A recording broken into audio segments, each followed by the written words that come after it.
Synode au fil des jours. Lettre écrite par le Père et Mère synodaux adressée au peuple de Dieu. La lettre adressée au peuple de Dieu par les pères et les mères synodaux, n'étant pas programmée, a été décidée seulement quelques jours avant la clôture du synode par les membres de l'Assemblée, afin de partager leur action de grâce sur l'expérience de communion vécue au synode. Alors, un comité composé de 12 membres, dont l'archevêque Jean-Marc Aveline de Marseille, a rédigé un texte qui a été présenté le lundi matin du 23 octobre à l'Assemblée. Mais ces 2 pages et demie ont été pas mal discutées par l'Assemblée qui a suggéré plusieurs modifications.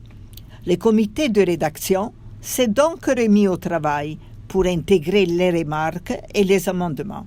Et le mercredi 25 octobre, la version finale de la lettre adressée au peuple de Dieu a été finalement adoptée et signée par les pères et mères synodaux.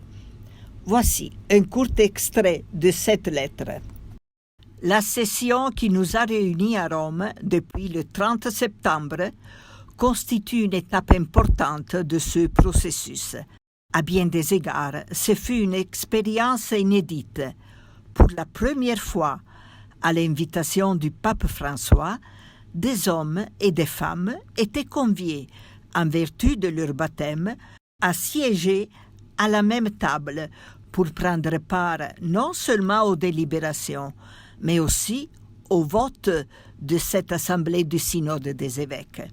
Nous voulons, avec vous tous, rendre grâce à Dieu pour la belle et riche expérience que nous venons de vivre.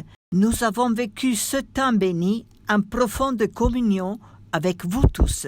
Nous étions soutenus par vos prières, porteurs de vos attentes, de vos questions et aussi de vos craintes.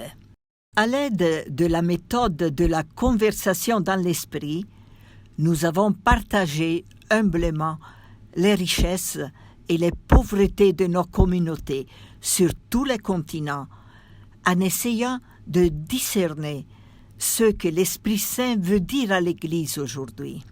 Ensemble, avec la complémentarité de nos vocations, de nos charismes et de nos ministères, nous nous sommes mis intensement à l'écoute de la parole de Dieu et de l'expérience des autres.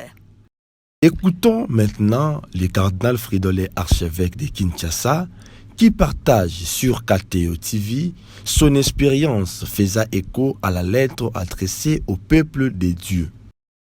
Au terme de ce synode, c'est d'abord un sentiment de gratitude au Seigneur qui m'a fait vivre une expérience exceptionnelle. C'est le 4e synode auquel je participe, mais je dois dire, ce synode-ci sur la synodalité est exceptionnel. Exceptionnel d'abord dans sa composition. On dit synode des évêques, mais nous n'étions pas que des évêques.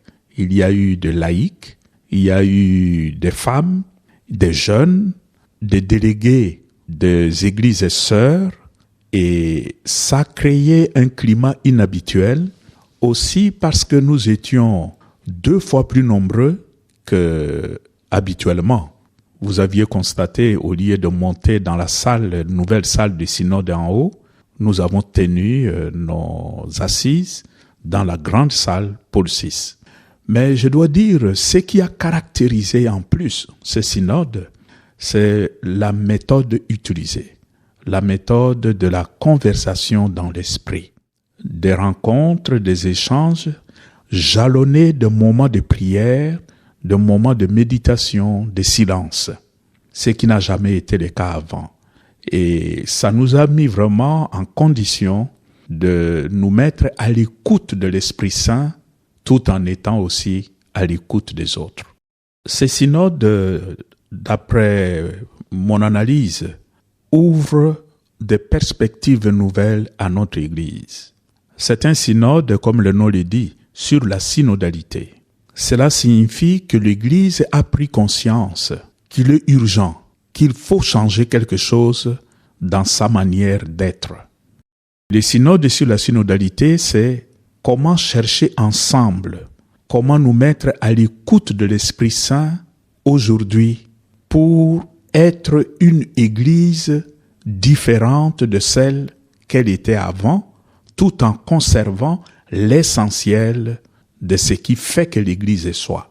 C'est-à-dire, comment chercher ensemble, comment nous tenir main dans la main et marcher ensemble sous la guidance de l'Esprit Saint pour être une Église différente.